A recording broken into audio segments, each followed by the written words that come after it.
Bueno, ha estado muy interesante la conferencia de Laura, ¿verdad? Y además siempre está sujeta a debate el tema de la educación.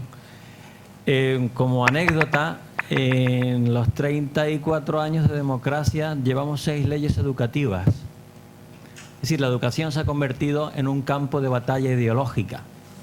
Y normalmente lo que eso nos indica es que el Estado ha usurpado el derecho legítimo de los padres a elegir la libertad de sus hijos. Es una interpretación. Bueno, vamos ahora a continuar con Antonio Salazar. No necesito emplear tanto tiempo porque es una persona bastante conocida. Es periodista, ahora mismo trabaja en Es Radio desde el septiembre del año 2012. Él tiene una amplia experiencia en televisión, radio, ha sido columnista de la ABC. Leo el currículum y parece que tuviese 80 años, por lo menos, o más. También tiene un perfil docente. Él es profesor visitante de la Universidad Francisco Marroquín en Guatemala. Esta universidad con un claro perfil liberal, ¿verdad? Es, digamos, una universidad especializada en el pensamiento liberal. También él es de la Orotava y tiene allí un proyecto que se llama Escuela de Valor y da clase a los chicos de la ESO y de bachiller en temas de enseñanza económica, educación económica y financiera. Hoy nos va a hablar del intervencionismo y yo he sacado una frase de un libro de Henry David Thoreau, ¿verdad? Un libertario que se fue a vivir allí a un bosque en Massachusetts, del bosque de Walden, y se puso a vivir 2 años solito, solo en una cabaña, para ver cómo se vivía en soledad. No lo envidio, ¿eh? Y decía el amigo Henry Thoreau, que es de lo que hoy va a tocar Antonio en esta tarde. Si el comercio y las industrias no tuvieran la elasticidad del caucho, no alcanzarían jamás a saltar por encima de los obstáculos que los legisladores les están poniendo de continuo por delante. Entonces, hoy Antonio nos va a hablar de eso. Pero antes de terminar, quiero comentar una cosa importante. Hay 2 tipos de periodistas. Aquel que dice lo que la gente desea oír, los que le dicen algo que te halaga al oído, que te gusta, y otros que prefieren la verdad, aunque sea incómoda. Antonio pertenece al segundo grupo. Si están dispuestos a escuchar verdades como puños, presten atención y acompáñenme con un aplauso para Antonio.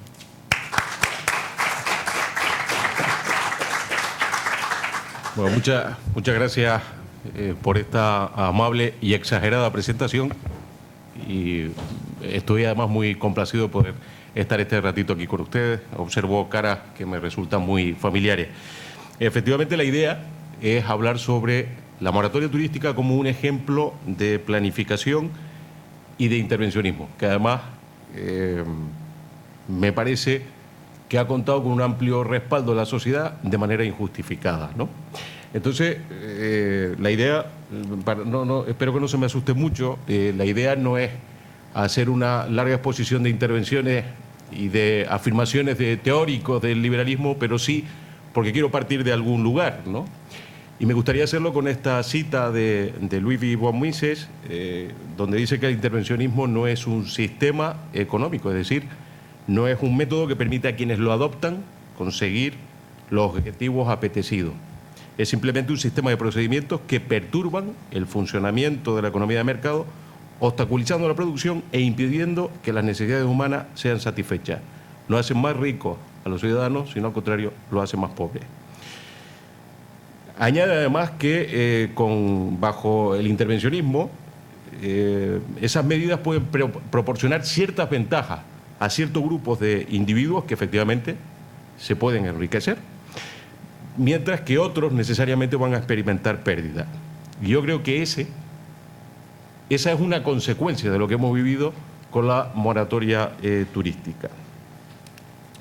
Ya digo que no tengo la más mínima intención que se me asusten con demasiadas citas, paso muy rápido, de puntillas, por dos personajes con dos afirmaciones. Una es Adam Smith, que él habla de un sistema de libertad natural, donde los instintos naturales llevan al ser humano a luchar por su propia supervivencia, por la de los suyos, es decir, el interés propio, y a intercambiar en un mundo de cooperación, satisfaciendo los objetivos de la comunidad y donde quedan armonizados con los de los individuos.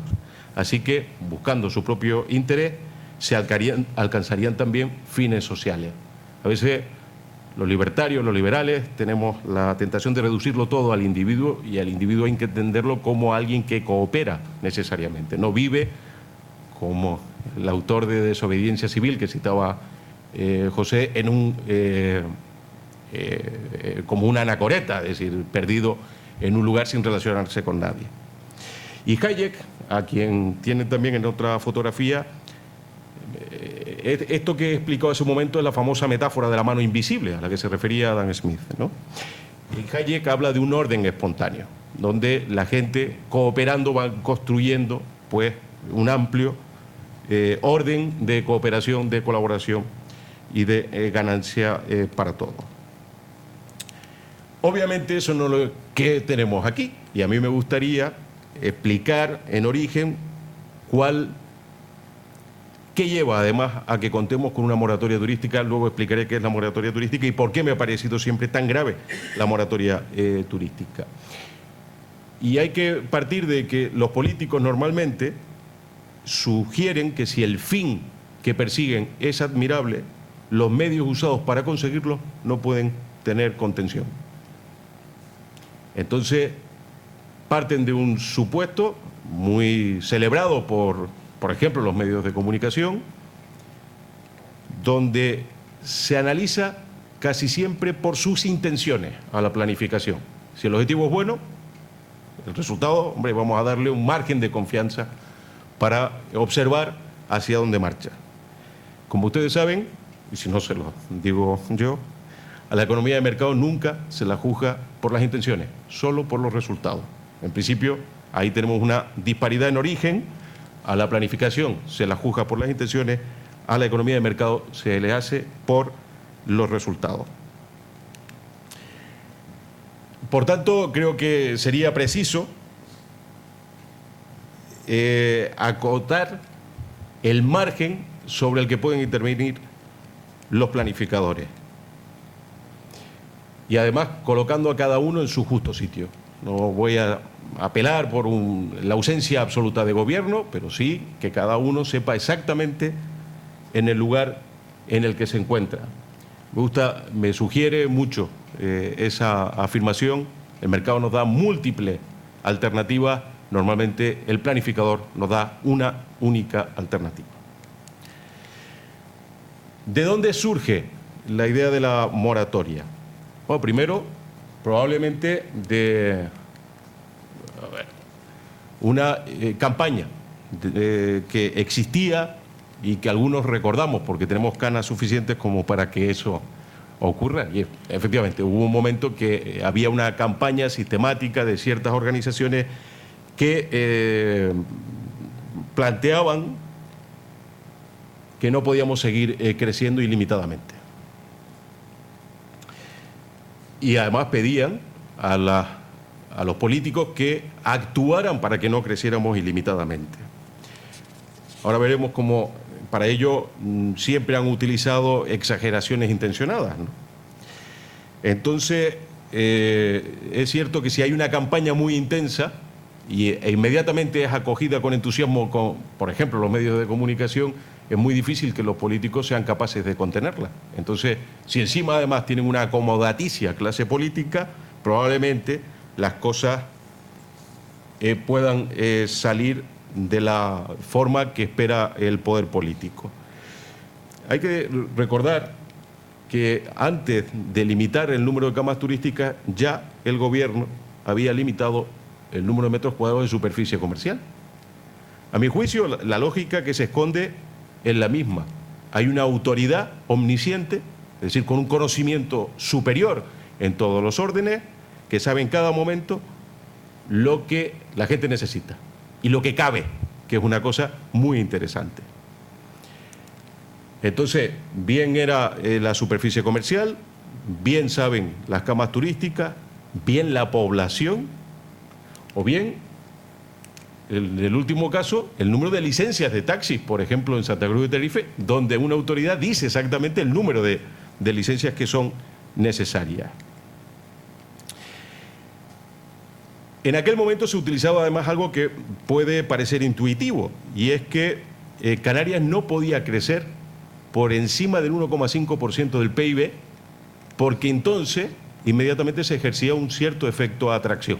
Es decir, si nos hacemos ricos, la gente querrá venir a vivir con nosotros. Y esto obviamente demuestra una cierta perversión, porque se dedican a partir de ese momento los gobernantes a manipular incluso los flujos poblacionales. Entonces, en ese momento muestran ya su preocupación por la mano de obra foránea, induciendo a la gente a pensar que sobraban camas, que sobraban turistas y que sobraba gente. Por tanto, nunca es un problema de malos políticos ni de mala política. Siempre es un problema de exceso de factores. Siempre hay mucho de todo, por tanto, el gobierno o los gobiernos tienen que intervenir. En aquel entonces, además, se nos decía que el juicio final, el día del juicio final, estaba a la vuelta de la esquina, por culpa de, y usaban esa expresión, la avalancha. No, uno cuando le dicen que hay una avalancha, no sugiere nunca nada bueno. Uno piensa en avalancha y piensa, pues no sé, en una montaña de nieve que persigue a la gente y que le queda inmediatamente sepultada, por poner un ejemplo. Una avalancha es lo que puede suceder en un campo de fútbol y generar un enorme problema de seguridad.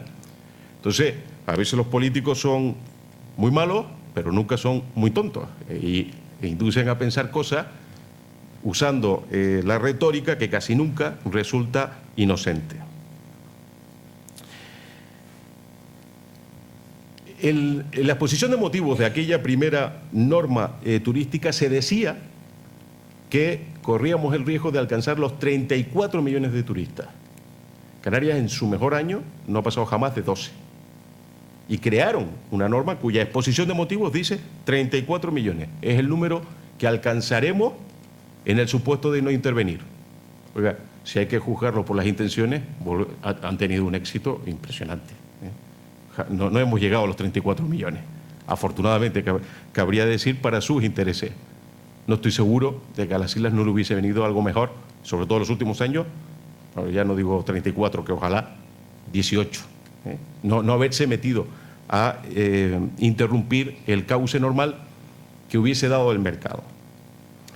Fíjense, hace no mucho Paulino Rivero, el presidente del gobierno, ha dicho que las islas son como un barco. Si entran más pasajeros de los que caben, puede haber problemas de ocupación e incluso puede terminar hundiéndose. Es una alarma innecesaria.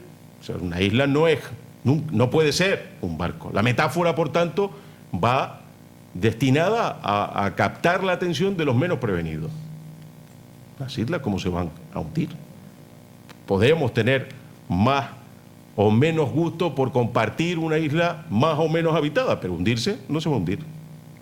Estaba buscando unos datos de Singapur, por poner solo un ejemplo. Singapur, con el doble de extensión de El Hierro, tiene 7 millones de habitantes, una cosa así, ¿no? Será incómodo en todo caso, que creo que no. Desde luego son una tierra muy próspera y con una alta renta, pero un problema físico de hundimiento, no se me ocurre que sea esa ni siquiera la causa de Venecia, que tenga una alta población. Entonces, nos encontramos que siempre se plantean unos escenarios apocalípticos que justifican la intervención del gobierno, estableciendo, como digo, una buena causa, ¿no? Hacemos una buena causa, nosotros intervenimos, ¿no? Lo que se hace además es desconfiar al tiempo en la empresarialidad de las muchas cosas que nos aporta el mercado, que casi siempre además suele ser mucho más flexible que la norma, como veremos a continuación. O sea, los políticos, los planificadores tienen un papel importantísimo, pero los ciudadanos también. en Canarias particularmente existen una gran sensibilidad ciudadana por el suelo del vecino. Normalmente la preocupación que tenemos sobre el suelo de los demás. Y pues lo que ha habido en los últimos años es toda una suerte de implantación de normas, de legislación restrictiva que limita los derechos de propiedad hasta alcanzar el número de 13 normas distintas urbanísticas de tipo general. Algo que, por cierto, no ocurre en ningún otro sitio de España. He traído, traía una comparación sobre los códigos de comercio del Reino Unido y otro de Hong Kong, para que vea cómo a veces los sitios que mejor funcionan son los que tienen unas normas muy pequeñitas y muy claras, no abundante norma, que lo que hace siempre es complicar enormemente las cosas. Para que vean además del sitio del que provenimos, ¿no? En la década de los 60, eso que están viendo son los territorios que hoy ocupa lo que conocemos por Playa de las Américas, ¿no? Y la Playa de las Américas surge por la visión de dos empresarios, los Puig, padre e hijo, que buscando lugares donde invertir para diversificar, porque el origen de su fortuna era la industria alimentaria, paran en Tenerife y estaban buscando hacer las Américas, en aquella expresión de hacer las Américas, que era un clásico. Se encontraron un sitio como las Américas y decidieron que aquí es donde querían crecer como empresa. No había nada. No había aeropuertos, no había infraestructuras elementales tales como la electricidad, el agua y el teléfono, hasta el punto de que ellos se convierten en intermediarios.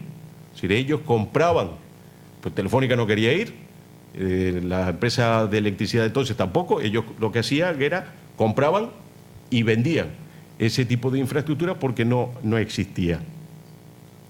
Y son ellos los que promueven el desarrollo urbanístico de la Playa de las Américas, que se llama así precisamente porque los Puig querían hacer las Américas. Ese es el origen del nombre de Playa de las Américas. Con un añadido, que es que en el año 75 ellos ya tenían la marca Playa de las Américas y prácticamente tenían 3 hoteles nada más, aquello no terminaba de funcionar, vendían una playa que no existía. Y entonces, yo creo recordar que ya había fallecido Rafael Puig, su hijo, Santiago Puig, decide jugarse sus últimos 100 millones de pesetas de la época y hace una playa y crea una playa artificial que es la que afortunadamente le sale bien como operación y aquello cambia para siempre. Hoy eso no se puede hacer. Hoy no hay desarrollo posible, no hay una playa posible privada porque Costa lo impide directamente. Pero en la historia de Tenerife está la iniciativa privada en el desarrollo de una zona turística. No hubo una mente burocrática que diseñara una zona turística. Lo que sí es cierto es que hoy el Ayuntamiento de Adeje vive estupendamente con los impuestos que recauda en la zona que fue desarrollada por la iniciativa de un visionario, o de dos visionarios, padre e hijo, los Puig. No hay muchas fotografías de Santiago Puig, pero tengo una y yo la comparto con ustedes. Él es el impulsor de Playa de las Américas. Ese es un ejemplo. Hay otro.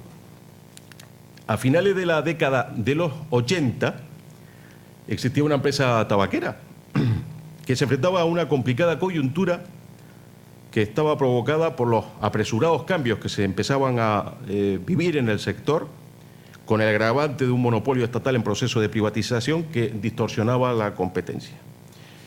Plantean entonces la posibilidad de hacer una reconversión de personal dedicado a las labores del tabaco para que con formación y además de forma voluntaria pudieran dedicarse al sector turístico. Detrás de esa posibilidad latía con fuerza la idea del grupo empresarial de diversificar su actividad y crear un hotel de lujo en Canarias que rompiese con el paradigma de sol y playa y que al tiempo sirviese para que los visitantes que acudían al sur de Tenerife fuese de un poder adquisitivo mayor. Decir eso en aquellos tiempos donde el turismo que nos visitaba solía ser bastante camorrista y buscando exclusivamente alcohol barato, no era precisamente sencillo. Por tanto, no era sencillo y a los políticos de entonces no se los pareció. De hecho, los políticos de entonces, que con algunos ligeros retoques de cara son exactamente los mismos que tenemos hoy, se opusieron con fuerza y decían, pero ¿cómo se les ocurre abandonar un sector industrial intensivo en mano de obra para hacer una apuesta tan arriesgada como un hotel de lujo como pretenden hacer? Esas son las visiones de quien solo ha sido personal subalterno toda la vida y nunca ha creado una iniciativa empresarial, cuando se tiene a su exclusivo servicio el boletín oficial y no pues que lidiar con los procesos empresariales. Afortunadamente los empresarios no se dejaron, no se acobardaron, tiraron para adelante y hoy tenemos al Gran Hotel Bahía del Duque, que tiene este año, cumple 21 años, con una rentabilidad que es la envidia del sector y que además propició que todo su entorno fuese de la calidad del Gran Hotel Bahía del Duque. Es decir, en los dos casos, en el Playa de las Américas y en el desarrollo ya de una oferta más cualificada, la Administración no podía prever lo que sí es capaz de ver un empresario perspicaz. La burocracia no puede actuar como un particular porque le falta la información y los incentivos que tienen además para actuar son difícilmente evaluables, por más que se escondan detrás de una afirmación que termina siempre valiendo como una explicación universal, que es el interés general. Anthony de Jazet, el autor de El Estado, un libro bastante recomendable, dice que interés general es aquel que los políticos dicen que es interés general. Y es una magnífica definición.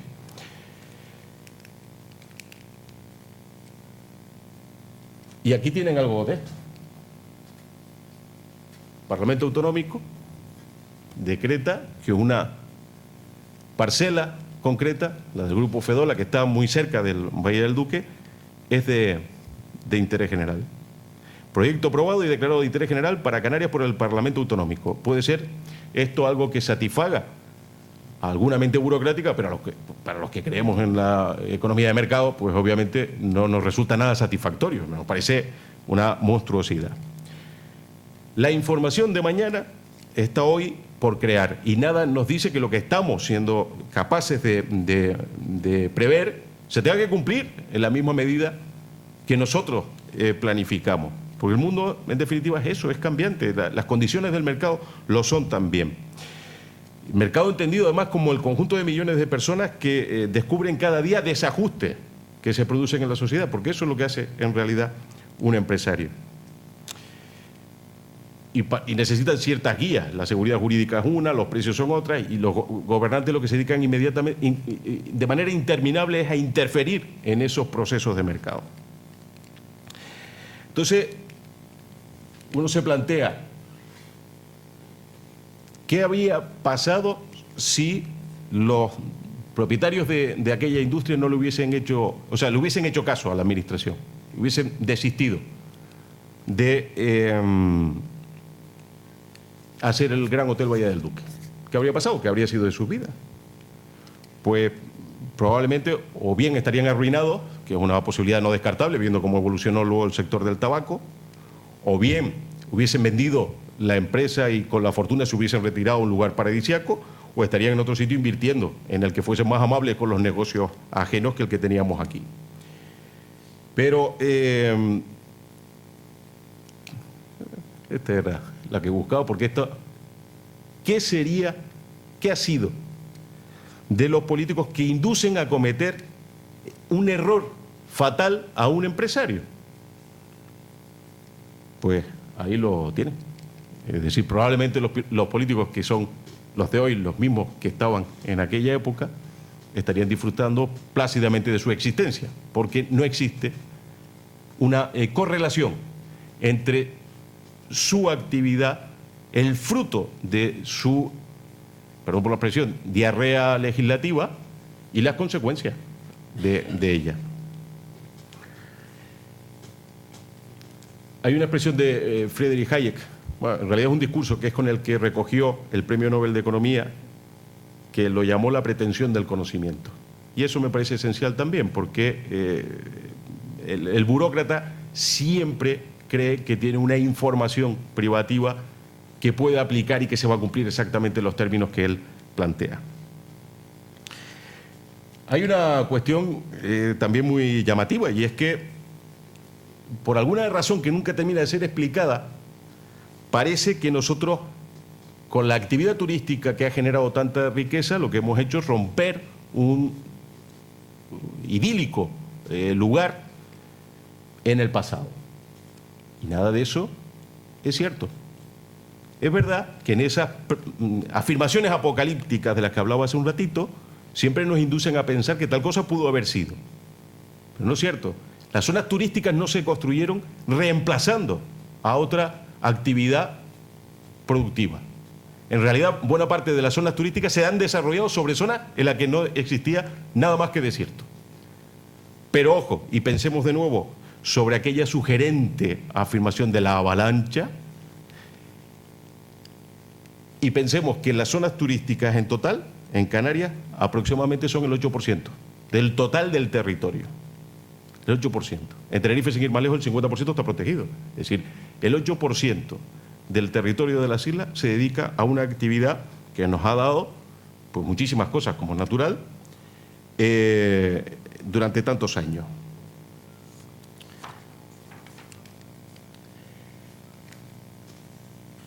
Hemos visto el nivel de eficacia en la gestión burocrática. Son planificaciones, directrices que se intentan introducir y que no terminan de funcionar. ¿Nos debería sorprender que no funcione la planificación? Yo creo que no. Uno se relaciona con gente muy extraña, casi todos deberían estar en la cárcel, ¿no? Y conozco mucha gente que está dispuesta a abolir el Estado. Si no sale de aquí, yo diría que yo también estaría dispuesto a abolir al Estado. Y por tanto debería ir también a la cárcel, a hacerles compañía. Pero la inmensa mayoría de la gente que conozco, incluso los más liberales, los más libertarios, los más partidarios de reducir a la mínima expresión al Estado, contienen una excepción, que es la recaudación de impuestos. Alguien lo tiene que recaudar para el funcionamiento. Oye, yo quiero una administración muy pequeñita, pero la recaudación de impuestos le corresponde a ellos. Bueno, nadie discute a día de hoy que la recaudación tributaria la haga la administración. A fin de cuentas, tienen muchos incentivos para hacerlo, ¿no? ¿No existe fraude fiscal? Es decir, si algo que consideramos sí tienen que hacer, lo hacen con ese resultado, porque aceptar que hagan un montón de cosas para las que consideramos que igual no están capacitados. Había una crítica, recuerdo, a esa postura que el gobierno no sabe hacer bien la mayoría de cosas y por eso no queremos que las hagan. Ella la organización turística, por ejemplo. Claro. Dejemos que solo haga las más importantes. Habíamos hablado antes de la educación, por ejemplo, con los que resultaron maravillosos que hemos comentado.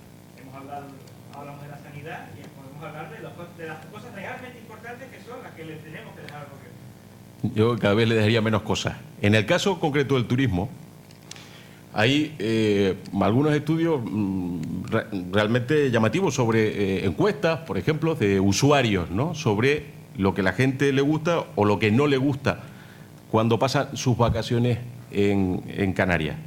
Normalmente las quejas están relacionadas con ausencia de redes wifi, limpieza descuidada en las calles, aceras estrechas, accesos mejorables a las playas o escasa información sobre los atractivos turísticos o de ocio. Además de problemas de una señalización disparatada que sería motivo de otras afirmaciones, ¿no? O de otros comentarios. ¿Qué tienen en común todas esas quejas? Todo depende de la administración. Sí, bueno. También es verdad que cada vez esta queja empieza a ser menor porque eso es la función empresarial. Los empresarios han descubierto que la gente valora más el wifi que el desayuno en la habitación del hotel. Entonces, inmediatamente actúan. Pero si eso dependiese de la burocracia, ¿cuánto tiempo tardaríamos en que esa cosa se revierta? La queja, de todas formas, se refiere a zonas públicas, que no hay wifi y en otros lugares sí. Yo en esa estoy dispuesto a aceptar que están bien los privados proveyendo wifi. Así que esta... Claro. Pero tú imagínate que no tuviéramos que recurrir por fin a un asesor para hacer la declaración de la renta. ¿A qué se iban a dedicar esas criaturas? Antes se planteaba el asunto de los profesores, en el caso de... o los barrenderos. O sea que no.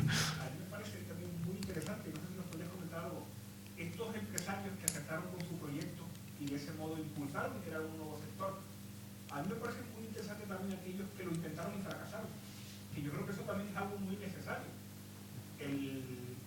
Bueno, pues efectivamente, el fracasar me parece que es una parte fundamental del progreso económico.